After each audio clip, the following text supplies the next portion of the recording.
Tensión en relaciones diplomáticas con Cuba. Senadores insisten en extradición de cabecillas del ELN.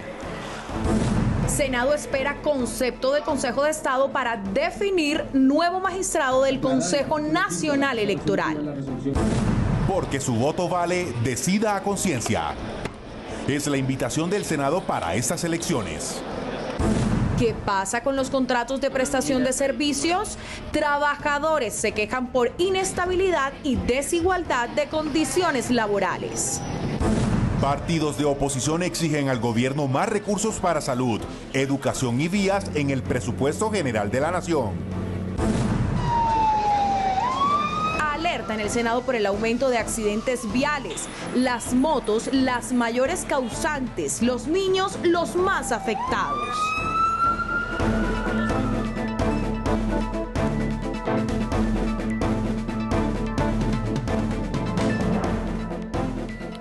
Buenas noches. La mesa directiva del Senado está a la espera de un concepto del Consejo de Estado sobre la elección del nuevo magistrado del Consejo Nacional Electoral. El presidente del Congreso, Lidio García Turbay, afirmó que desde el 24 de septiembre envió la consulta al Ministerio del Interior para que a su vez se eleve al Consejo de Estado y se pueda definir dicho nombramiento. Hace más de un mes falleció el presidente del Consejo Nacional Electoral, Heriberto Sanabria, y por esa razón debe elegirse a quien lo reemplazará para estar en este organismo electoral. El presidente del Congreso, Lidio García, aseguró que todo dependerá de una respuesta del Consejo de Estado, a donde se elevó una consulta para determinar los pasos a seguir. El día 24 de septiembre radicamos la consulta al Gobierno Nacional a través del Ministerio del Interior.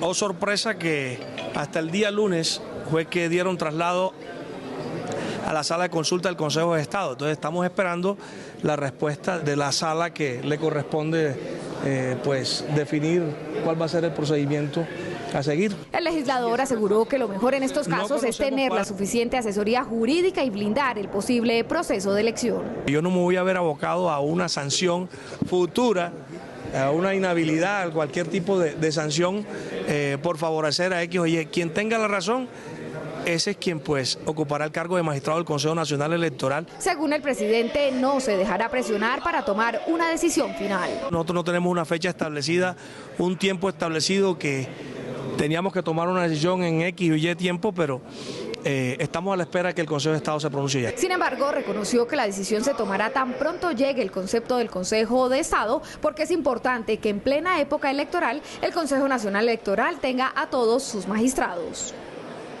Y atención a esta cifra, 117.822 personas están aspirando a los cargos de elección popular que se definirán el próximo 27 de octubre. Una cita democrática en la que el poder de su voto define el destino administrativo de los departamentos, ciudades y municipios. El voto no es un simple papel depositado en una de estas cajas. Es una decisión ciudadana que va más allá del domingo de elección.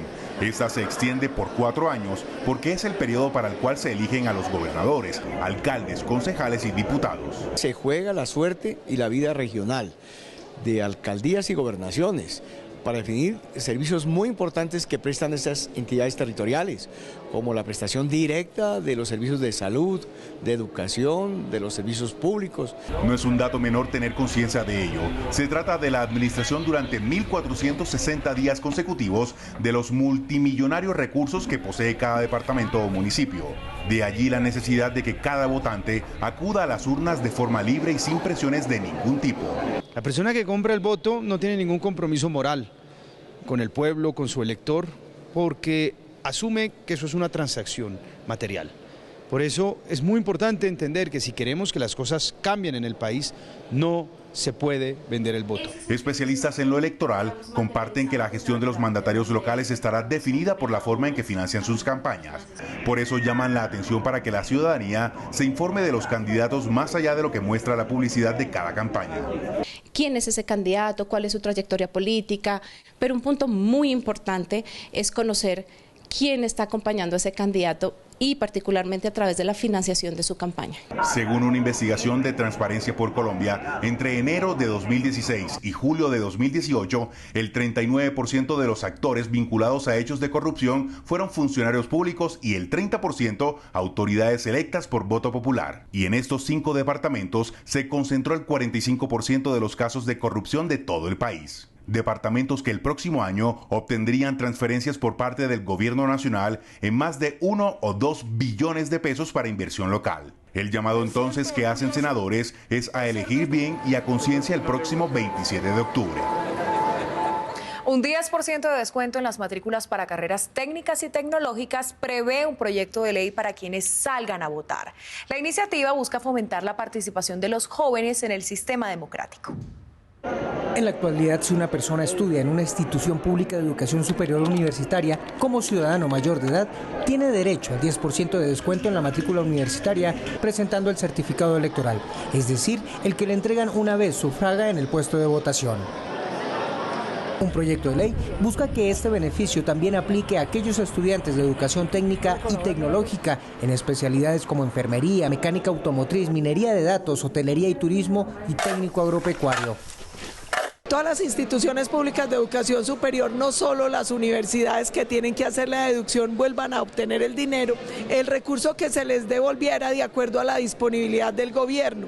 Con este proyecto se les reintegra el 100% de los recursos que acrediten dedujeron. Es bastante interesante y bueno. Lo que se quiere es contribuir a la economía de los hogares y fortalecer la democracia incentivando la votación. Yo creo que este proyecto estimula que no solamente se queden en las redes, sino que ese 28% de colombianos, son unos 13, 14 millones de jóvenes, vayan a las urnas para que puedan lograr una transformación del país desde el voto como se requiere realmente en una democracia. El generar esos descuentos va a considerarse algo muy importante, tanto para el estudiante que quiera aplicar, como para los beneficios que pueda adquirir el Estado en general. De esta iniciativa se verían beneficiados cerca de 2 millones de estudiantes de educación media técnica. El proyecto ahora pasará a la Cámara de Representantes, donde le restan 2 debates para que sea ley de la República. 15 de 17 partidos políticos, según el Consejo Nacional Electoral, no cumplieron la ley de cuota de género. Desde el Senado hacen un llamado a la paridad política en listas para cargos de elección popular. Desde el Senado y desde la misión de observación electoral se mostró inconformidad por las excusas presentadas por los partidos políticos a la hora de dar cumplimiento al número de mujeres que deben ir en las listas de las próximas elecciones a gobernaciones, alcaldías y consejos. Luego de presentar las listas al Consejo Nacional Electoral, algunos candidatos renunciaron o no aceptaron el aval dado por el partido. Es injustificable este tipo de excusas presentadas, dado que los partidos cuentan después del 27 de julio con 5 días para recomponer las listas. Entonces, más bien parece ser un tema nuevamente de negligencia de los partidos. En el legislativo se insistirá en que se reglamente lo establecido en la pasada reforma de equilibrio de poderes, la cual estableció principios de paridad de género en las listas. Por eso pedimos lista cremallera para poder garantizar esa paridad, porque de lo contrario los partidos seguirán burlando el tema de la cuota. Para otros partidos políticos, primero se debe dar pleno cumplimiento a la Ley 1475 de 2011 o Ley de Cuotas, que obliga a los partidos a incluir el 30% de mujeres en las listas, antes de hablar de paridad del 50-50.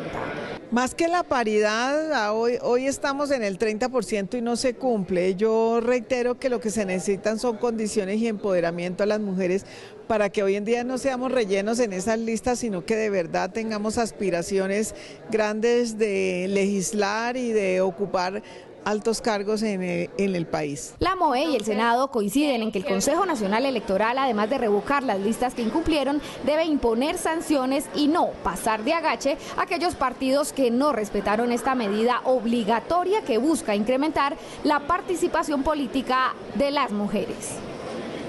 Les contamos la historia de Marcela Molina, mujer cabeza de familia que ha vivido las dificultades de ser contratista por prestación de servicios. Senadores llamaron la atención para que la vinculación laboral no sea tercerizada. Ella es Marcela, una de las miles de colombianas que trabajan vinculadas bajo la modalidad de contrato de prestación de servicios, contrato que para muchos tiene varias dificultades. Los contratos son por determinado tiempo, a veces tienes contrato, a veces no tienes contrato. Si por bien que hagas tu labor, si el contrato se termina, prácticamente eres un desempleado, pero con contrato. Esta situación preocupa más a Marcela, por ser una de las miles de mujeres cabeza de familia que hay en el país. He durado sin contrato 3 meses, 4 meses, y eso implica que yo no puedo ir a un lugar y decir, ay no, es que no tengo contrato, por favor, los servicios no me llegan, o la pensión de mi hijo, por favor, me la detienen ahí. Así como Marcela, en Colombia hay más de 1 millón de contratistas, cifra que ha venido creciendo cada año. Nos llenamos de órdenes de prestación de servicios, de contratismo, de tercerización, de desregularización. Nos prometieron hace muchos años que estas nuevas formas de vinculación laboral que iban a mejorar las condiciones de los trabajadores en general, y lo que tenemos es un drama impresionante, los casos son dramáticos. Frente a esta situación laboral, representantes del gobierno explicaron que el pasado lunes fue expedido un decreto que busca crear una mesa para velar por la protección del trabajo público y la reducción de los contratos de prestación de servicios. Esta mesa, de aquí en adelante, tiene que empezar a solicitar entidad por entidad el análisis de su estado actual de planta y de las funciones que están cumpliendo los prestadores de servicios, los contratistas por prestación de servicios. ¿Con qué objetivo? Con el objetivo de gradualmente incluir en la planta. Finalmente, los gremios sindicales señalaron que los próximos meses realizarán un encuentro nacional de contratistas para conocer las dificultades que enfrentan cada día. Y hay preocupación en el Senado por el actual estado de las relaciones diplomáticas con Cuba. El cumplimiento del protocolo de las negociaciones con la guerrilla del ELN ha llevado a la tensión entre el gobierno colombiano y el cubano. La tensa relación entre Colombia y Cuba se da luego del rompimiento de las negociaciones con el ELN por el atentado en la Escuela de Oficiales de Policía General Santander, donde murieron 23 personas y cerca de un centenar quedaron heridas en enero de este año.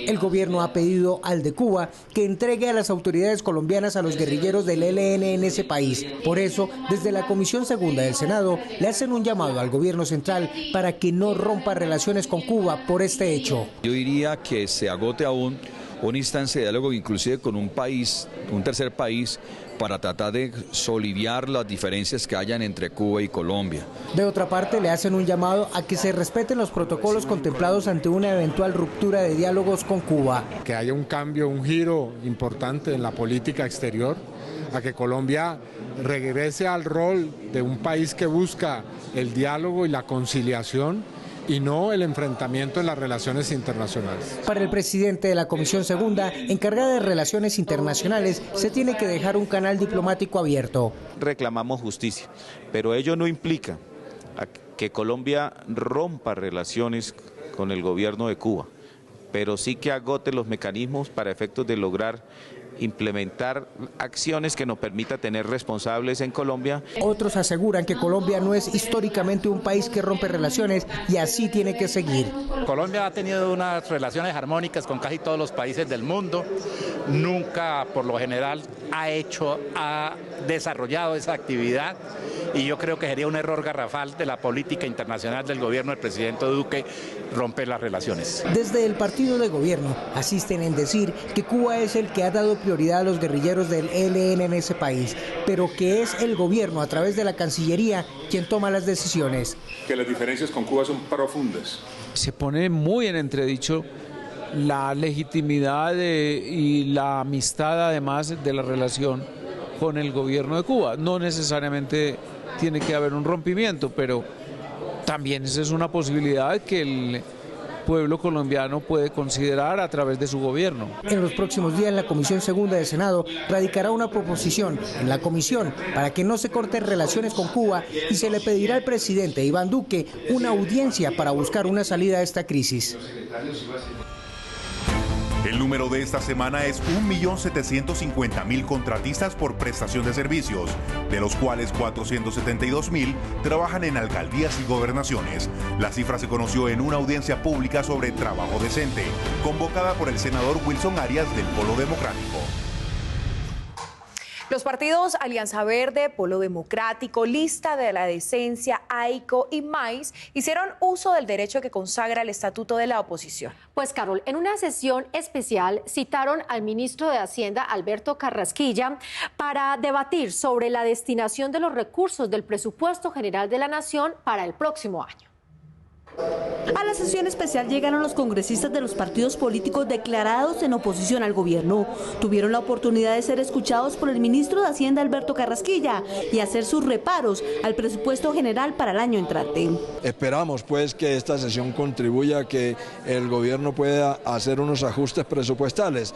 De eso se trataría. Uno a uno, los voceros de los partidos plantearon sus inquietudes al presupuesto. Para educación, para salud, para vías terciarias, para la implementación del acuerdo, ¿dónde están esos rubros? ¿Por qué se sumaron del plan del presupuesto general de la Nación y no los encontramos? Los congresistas indígenas aprovecharon la sesión para pedirle al gobierno se cumpla lo pactado. 10 billones de pesos para los 106 pueblos indígenas, periodo del gobierno Duque, 823.000 millones de pesos para la Minga suroccidente. También le pidieron al ministro claridad sobre si se van a vender activos importantes del Estado como Isagen. ¿Qué es lo que se vende? Porque no se puede aprobar un presupuesto donde supuestamente va a haber enajenación de bienes públicos y no sabemos qué. Al finalizar la sesión, el ministro respondió las inquietudes, pero dejó claro que es un presupuesto ajustado a la realidad financiera del país. Creemos que traemos al Congreso de la República un presupuesto financiado sanamente. Esta sesión especial con el ministro de Hacienda hace parte del derecho que tienen los partidos declarados en oposición a ser escuchados por el gobierno antes de ser aprobado el presupuesto general de cada año. El sector salud es uno de los que más recursos recibirá en el 2020 para mejorar la atención de los pacientes. Les explicamos en qué se invertirán los 31,8 billones de pesos destinados en el presupuesto general. 31,8 billones de pesos fueron asignados dentro del presupuesto general de la Nación del 2020 al sector salud. De esta plata se destinarán buena parte de los recursos para mejorar la atención a los pacientes. Identificamos 3 billones de pesos que se deberían adicionar al presupuesto de salud, 1.2 de ellos prioritarios, tema de inmunización, tema de prevención y promoción en salud. La ponencia aprobada en primer debate por las comisiones económicas de Cámara y Senado dispuso 30 billones de pesos para la prestación de servicios, el aseguramiento y la administración del sistema de seguridad social a cargo del Ministerio de Salud. 196.000 millones para el INVIMA. 159.000 millones de pesos para la Superintendencia de Salud. Y 63.000 millones para el Instituto Nacional de Salud. En el caso de salud, pues el incremento es significativo con respecto al año anterior, sin olvidar que la mayor parte de ese presupuesto es inflexible frente al gasto en salud. Eso quiere decir que temas como aseguramiento tienen un porcentaje bastante interesante. Senadores insisten en la necesidad de destinar los recursos para la ley de punto final, que sanearía el sistema de la salud y mejoraría la calidad en el servicio. El gobierno deduce que los recursos serían de 7 billones de pesos, mientras que las entidades prestadoras de salud afirman que son 17 billones. Es importante que se sigan cumpliendo los compromisos con la ley de punto final. Hay unos temas que tienen que ver con la ampliación de la planta de la Supersalud y del presupuesto para que puedan cumplir con las funciones de supervisión y de vigilancia. El proyecto de presupuesto general de la Nación será debatido la próxima semana por la plenaria de la Corporación para ser aprobado antes del 20 de octubre. Un llamado al gobierno hicieron los senadores de la Comisión Tercera del Senado por la precariedad de los recursos para vías terciarias. Según los congresistas, los 230.000 millones de pesos asignados son insuficientes. En plena sesión de la Comisión Tercera del Senado, donde varios ministerios respondían cómo gastarían los recursos del presupuesto en el 2020, los senadores le reclamaron a los viceministros de Transporte y Hacienda por lo destinado a vías terciarias. Y de esos casi... Viceministro, qué pena interrumpirlo, pero yo sí creo que usted tiene que hacer una aclaración aquí, porque el viceministro de Transporte habló de 100.000 millones en red terciaria y usted habla de 230.000 millones en red terciaria. Claro. ¿Quién está diciendo? Yo hago la aclaración. ¿Quién está diciendo mentiras, verdades o de pronto hay una desinformación? En Colombia hay 142.000 kilómetros de vías terciarias, de las cuales el 94% están deterioradas. Y según los senadores, 230.000 millones de pesos para recuperar la red vial rural es insuficiente. Estamos preocupados porque hace más de 4 años no se hacen convenios con los diferentes municipios para para mejoramiento de la red terciaria. Hay que hacer convenios, cofinanciar proyectos, que es lo que podemos tratar de reactivar la economía. Los campesinos, aseguran los senadores, son los que están pagando las consecuencias. Si no hay una vía terciaria, el costo de sacar ese producto agropecuario hasta la cabecera municipal se les lleva toda la utilidad. Advirtieron algunos senadores que las zonas más sensibles en violencia y desplazamiento serían las que menos tendrían intervención. Solamente se van a construir el año entrante 16 kilómetros de vías terciarias, 16 kilómetros en 170 municipios PEDET. El presupuesto destinado al Ministerio de Transporte para el año 2020 es de 9,1 billones de pesos, de los cuales 8 billones serían para inversión. A vías terciarias le correspondería el 0,34% de esa plata. En la semana de receso escolar se ha disparado la accidentalidad vial. La Comisión de Ordenamiento Territorial dio a conocer las cifras mortales que dejan los siniestros de tránsito ocasionados por motociclistas, donde los más afectados son menores de edad. La invitación es a acatar las normas de tránsito. La hermana de esta mujer perdió la vida tras ser embestida por un bus de servicio público conducido por una persona con un largo prontuario de infracciones y multas que así seguía manejando.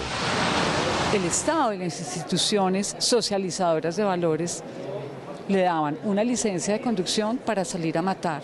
Le ponían en un bus la vida de 72 personas. Accidentes de tránsito. ¡Ahí llegó la ambulancia! Fenómeno que de enero a agosto de este año dejó 4.213 muertos en las vías del país, catalogado por las autoridades como la segunda causa de muertes en Colombia.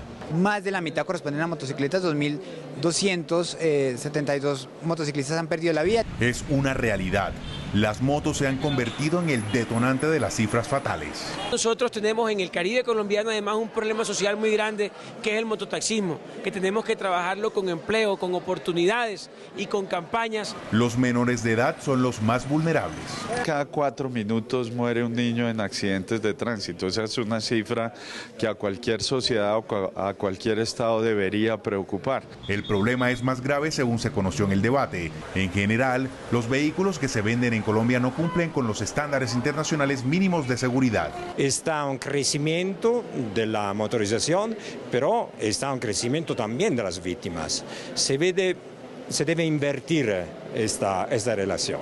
La accidentalidad vial, según el gobierno nacional, es un problema de salud pública que le cuesta al país 12 billones de pesos anuales. La plenaria del Senado aprobó un proyecto para garantizar transporte escolar en las regiones más apartadas. No solo se trata del servicio, sino de la seguridad en el traslado de los niños desde sus casas hasta las escuelas. Que las condiciones geográficas del territorio colombiano no sea la excusa para que los niños no asistan a clase. La plenaria del Senado aprobó un proyecto de ley que busca garantizar que los pequeños que vivan en zonas rurales y de difícil acceso tengan un transporte seguro. Es que hay que entender que hay alto riesgo, cruzar ríos, algunos tienen que hacerlo por veredas, caminos de herradura, de difícil acceso a la educación. El proyecto permite que sean contratados particulares que presten con seguridad el transporte escolar requerido.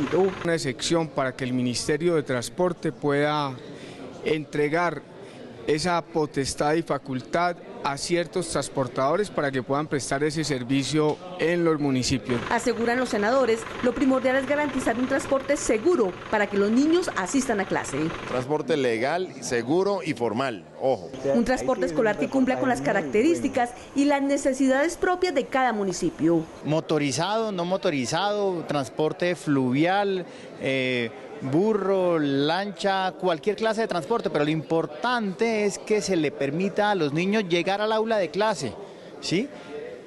Bajo una contratación formal del medio de transporte. Según el proyecto, se debe dar prioridad a los residentes de la zona para realizar el servicio de transporte. El proceso de elección será a través de contratación pública y se deberá contar con un seguro. Hay preocupación en el Senado por una denuncia en Boyacá en donde se afirma que se estarían deforestando cientos de hectáreas en la serranía de Las Quinchas. La comunidad afirma que las autoridades ambientales están haciendo un trabajo deficiente.